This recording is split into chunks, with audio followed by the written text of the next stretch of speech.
On va se passionner ce matin pour un dossier dont on a besoin d'éclairage avec Niagale Bagayoko. Bonjour, vous êtes Bonjour. politologue, vous êtes enseignante à Sciences Po. Focus sur les regains de tension entre le Rwanda et la République démocratique du Congo. Le Burundi a annoncé hier la fermeture de sa frontière avec la RDC après l'entrée des membres du M23. On a besoin de vos lumières pour reprendre le dossier au départ. C'est un des accords de paix parmi d'autres qui a été vanté par Donald Trump. On va y revenir, mais reprenons le sujet un tout petit peu en amont. C'est une région, la région des Grands Lacs, dans laquelle il y a des conflits depuis plus de 30 ans.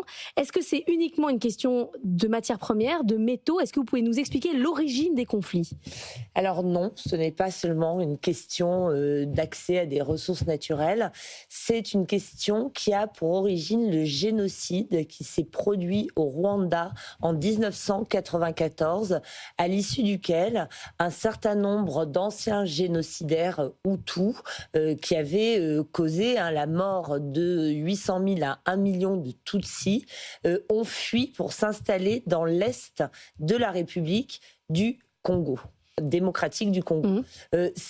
Sont ces fuyards que le Rwanda affirme vouloir combattre pour empêcher qu'ils ne reviennent de nouveau s'en prendre aux Tutsis sur le territoire rwandais.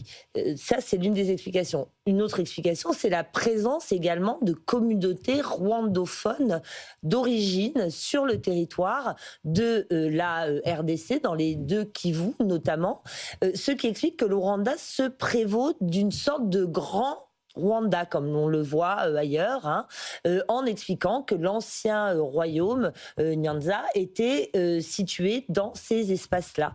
Il y a aussi le fait, en effet, que la RDC, dans cette partie-là, regorge de ressources naturelles, notamment de terres rares, comme le cobalt ou comme le coltan.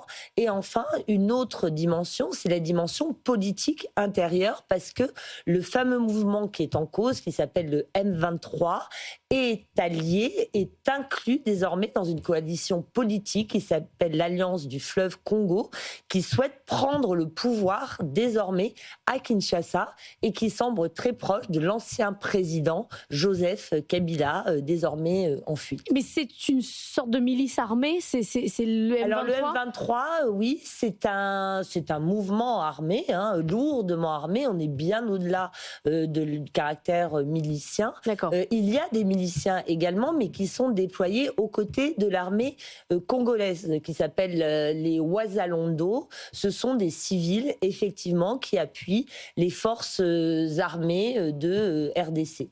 Annalisa. Et alors le but de cette milice du M23 est de déstabiliser le pouvoir congolais. Et après, jusqu'où ils peuvent aller? Alors, jusqu'où ils peuvent aller?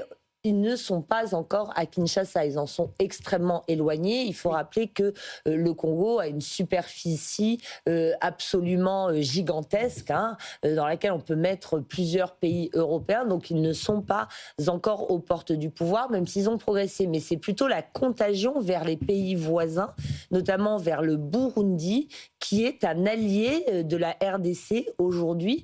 Le Burundi, où un génocide, ou en tout cas des épisodes génocidaires se sont également produits et qui s'impliquent pour cette raison-là également afin de protéger ses ressortissants.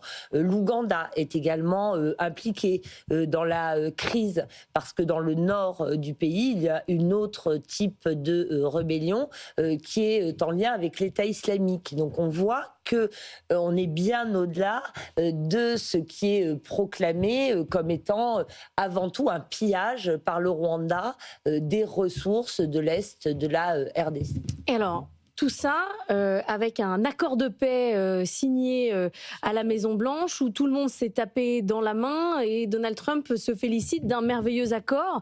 Ça paraît incroyable. Alors, pour une fois, tout le monde ne s'est pas tapé dans la main, justement. C'est-à-dire qu'il y avait une tension extrêmement palpable au moment de la signature, à tel point que Donald Trump lui-même en a plaisanté en disant « mais vous êtes quand même, avec ironie bien sûr, des amis ».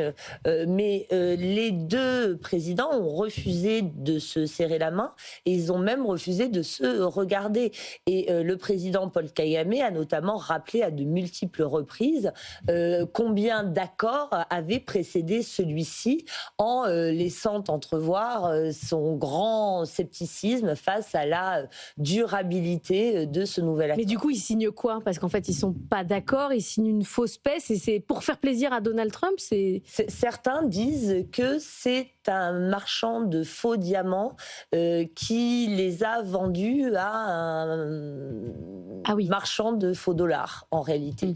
Donc, on est face à un conflit qui est profondément enraciné, et surtout, les combats se sont poursuivis, notamment avec la prise de la ville d'Uvira, ce qui déporte encore le conflit vers le sud. C'est une énorme prise et qui démontre que le M23 reste extrêmement actif, alors que le Rwanda continue à dénier tout lien avec le mouvement. Le Rwanda affirme qu'il ne fait que défendre sa frontière, mais les rapports des Nations Unies établissent de manière extrêmement claire le lien qui existe entre ce mouvement armé et les autorités rwandaises. Annalisa. Alors vous avez raison de rappeler qu'effectivement il y a des questions historiques, ethniques très profondes pour ce conflit. La vérité, c'est qu'il y a aussi les minerais au cœur du conflit, et la preuve, c'est que dans l'accord signé justement la semaine dernière à la Maison-Blanche, il y a une contrepartie pour assurer aux Américains l'accès à ces minerais stratégiques congolais. Donc il y a quand même une partie très importante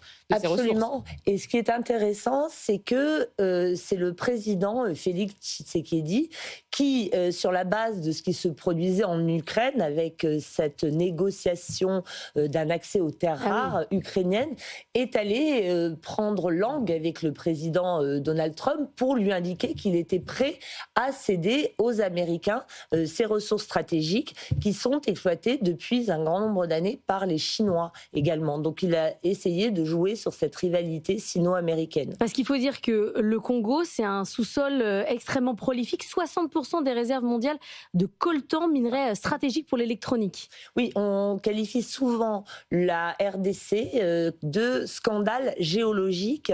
Il y a de ressources effectivement essentielles à la fabrication de composants, d'objets qu'on utilise tous les jours, notamment des téléphones portables, etc. Merci beaucoup Niagalé Bagayoko d'être venu ce matin nous expliquer ce dossier complexe dans la matinale de l'économie.